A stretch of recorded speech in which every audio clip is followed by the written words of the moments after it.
Arte porteño es una expresión de arte popular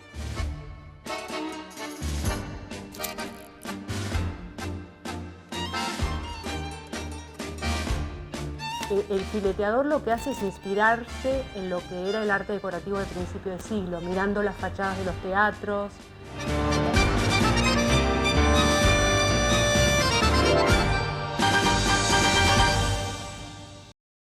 El filete porteño es una expresión de arte popular que nace en Buenos Aires a fin del siglo XIX, principios del siglo XX, en la época en que Buenos Aires recibe millones de inmigrantes europeos, mayormente italianos y españoles, y Buenos Aires se transforma, se nutre de las diferentes culturas y en ese nuevo contexto social florecen tres expresiones de arte popular, que son el tango, el sainete en teatro y el filete, que nace en la decoración de carros, que en esa época se utilizaban para todo lo que era distribución de mercadería, desde los centros de abastecimiento hacia los distintos barrios. Construían carros, los decoraban, y el dueño del carro lo mandaba a filetear con su nombre, con todos los elementos que componen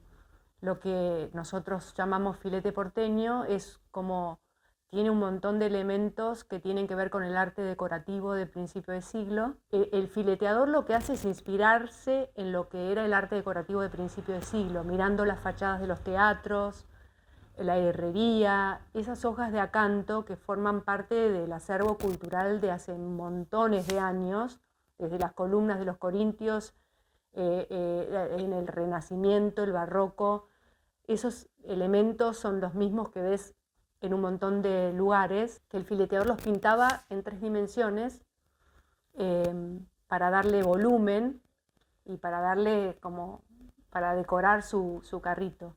Lo que nosotros llamamos filete porteño nace en Buenos Aires, no es que el filete viene de otro lugar.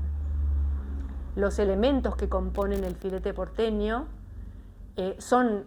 vienen de otras culturas, pero el filete porteño nace en Buenos Aires, en la decoración de carros, fin del siglo XIX, principio del siglo XX.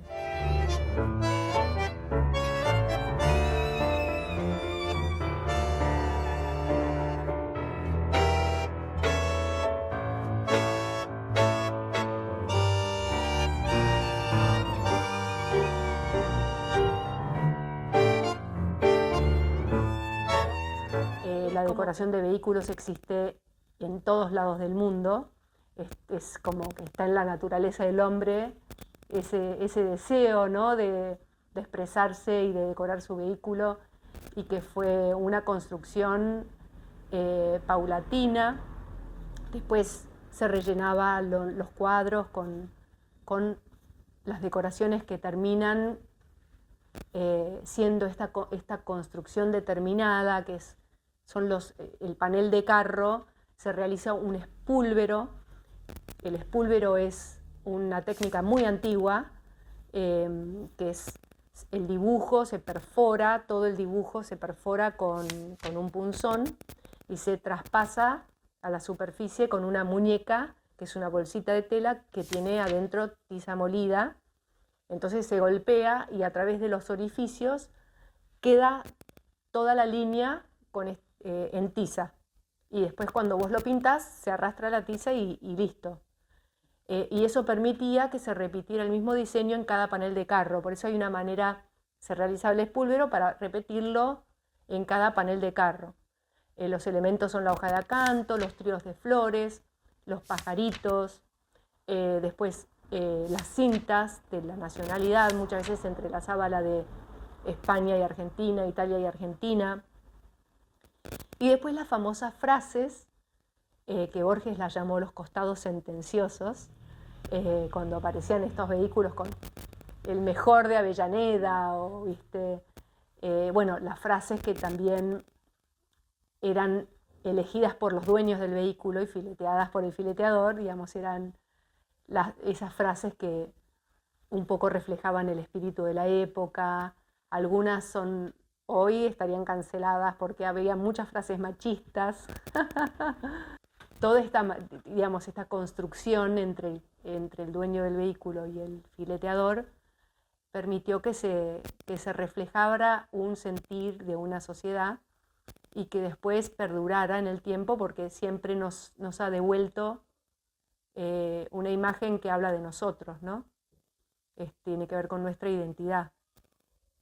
Y por eso yo creo que se mantuvo viva a pesar de las prohibiciones que sufrió, como la prohibición de la tracción a sangre en el 63, donde se produce una quema de más de 2.000 carros, que en ese momento nadie consideró que pudieran tener valor patrimonial o constituir un museo del filete. Se quemaron carros fileteados por Carlos Carboni, por los hermanos Brunetti, por Bogliotti, por Untroy, que hoy hubieran constituido un museo súper interesante.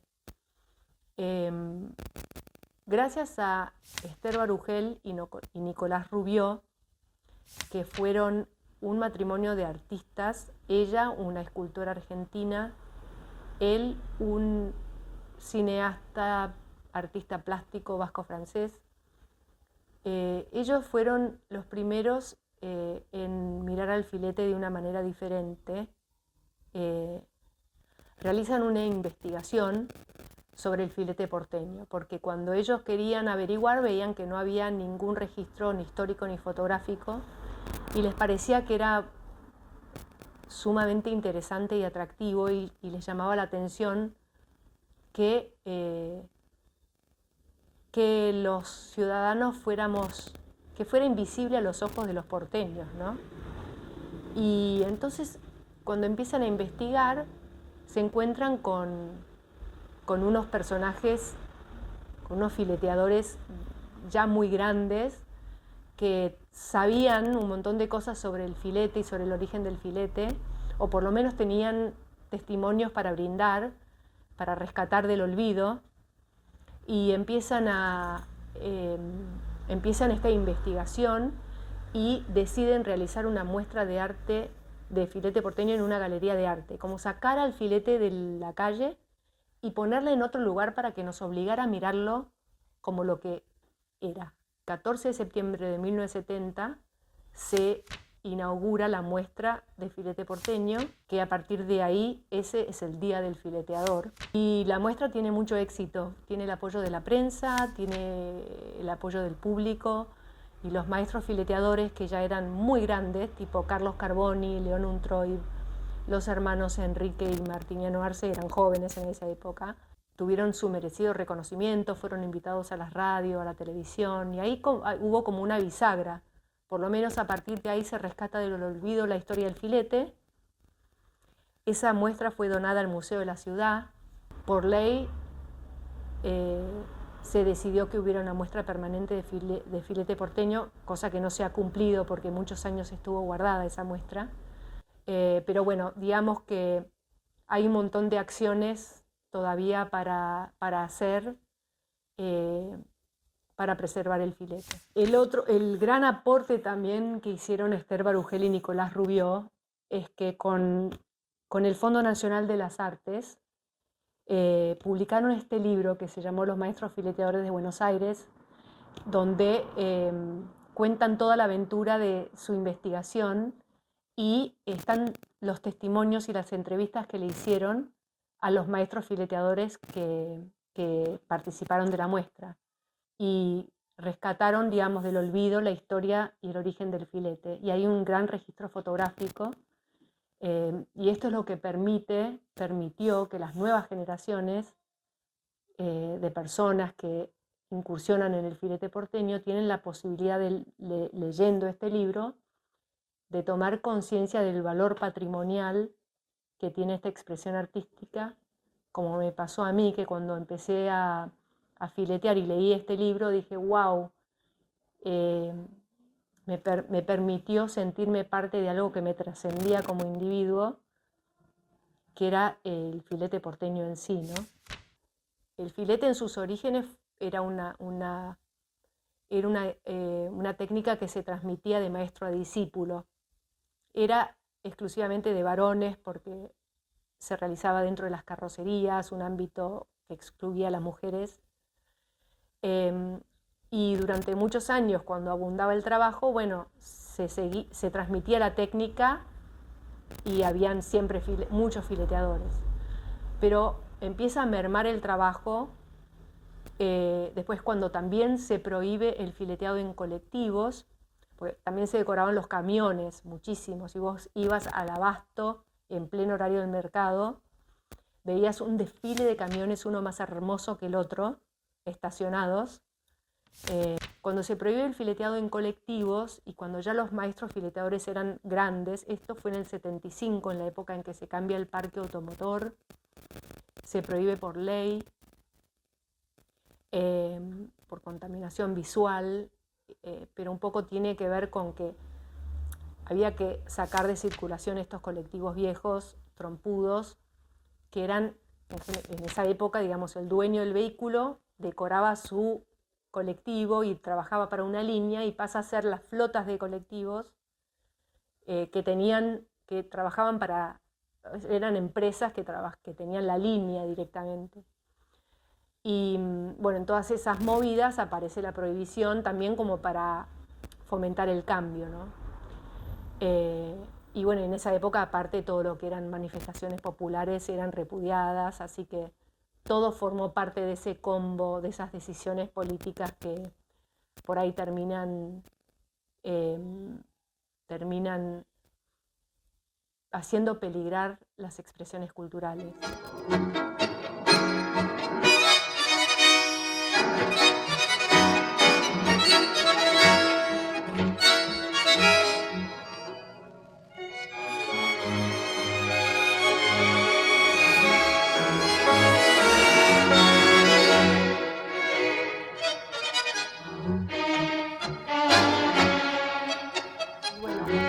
A través de las redes a la comunidad de fileteadores y a referentes como Memo Caviglia, que fue un referente muy importante, era el fileteador de Matadero, fileteador tradicionalista. Él había aprendido la vieja usanza y era un especialista en fileteado de carros. Y él, junto a José Espinosa, cuando yo empecé a filetear, habían ido a Córdoba un grupo de fileteadores: José Espinosa, él, Adrián Clara, Marcelo Sainz, Beto Yapán. Un grupo de fileteadores había viajado a Córdoba a realizar una muestra de filete en un hotel. Y habían tenido mucho éxito, había ido mucha gente, y ellos como que empezaron a tomar conciencia de, che, la gente es importante.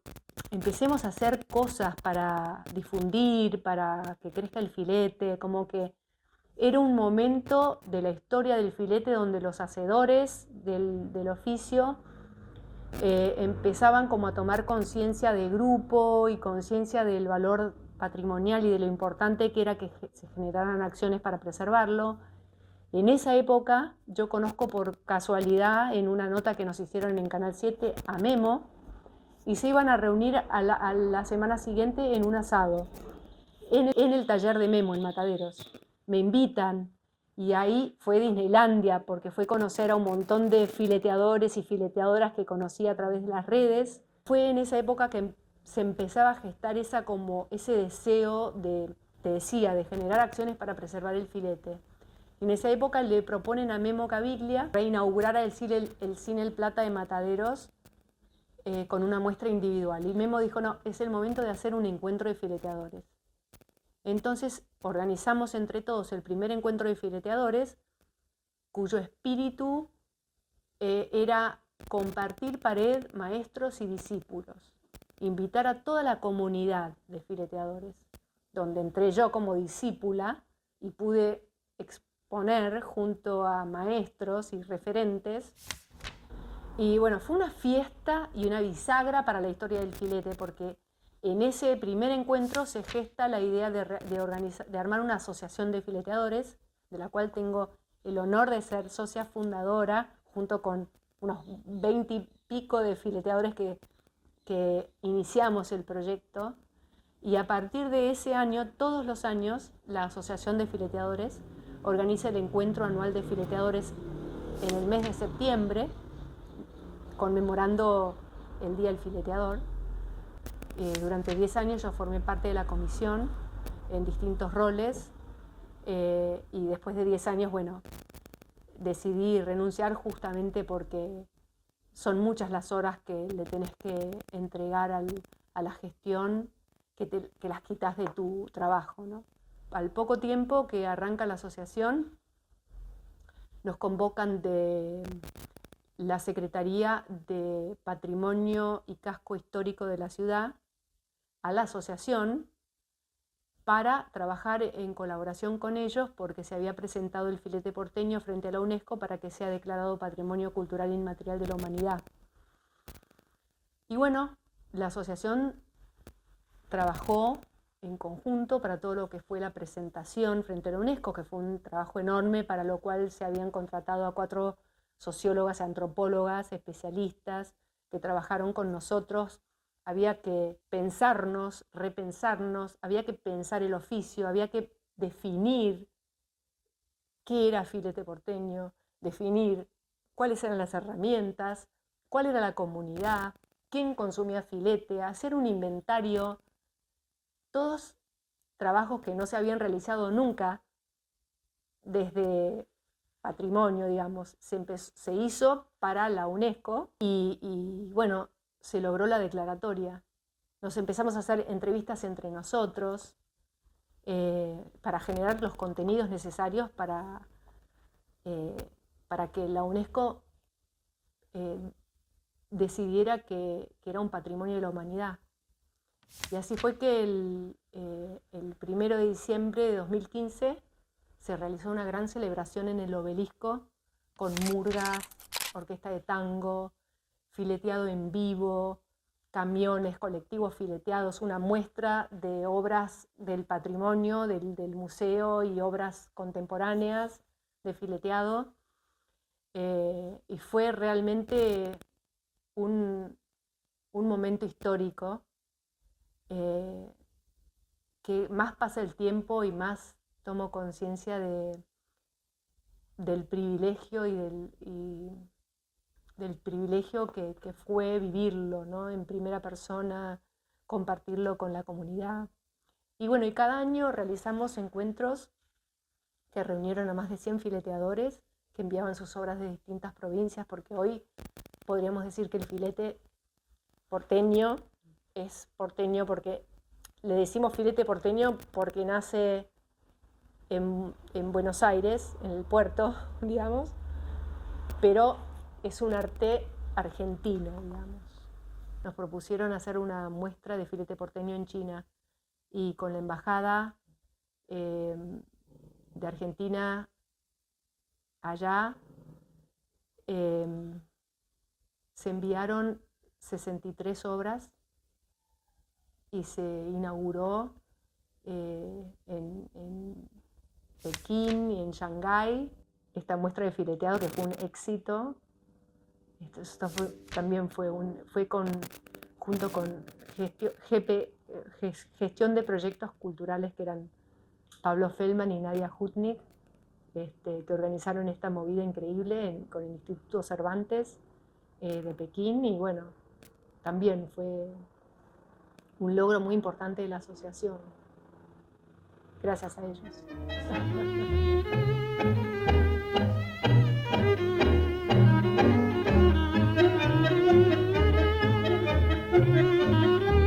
Vivo de lo que me gusta, pero es un oficio que para lo cual hay trabajo, hay mucho trabajo. En general todos mis colegas estamos, no todos los fileteadores viven del filete, digamos, hay muchos aficionados, digamos, hay una gran comunidad de consumidores de filete o de fileteadores que lo hacen tal vez todavía por el momento, digamos, hay una gran comunidad de futuros maestrofileteadores, digamos. Claro.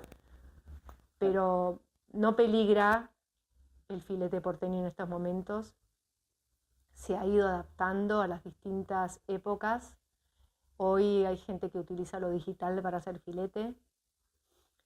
Siempre está esa discusión, ¿es filete si no se hace con las herramientas, con la técnica original.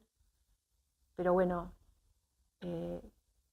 esa discusión siempre va a estar, pero a la vez la tradición está viva y se va transformando. Lo importante es que siempre esté vivo el espíritu y la esencia del filete.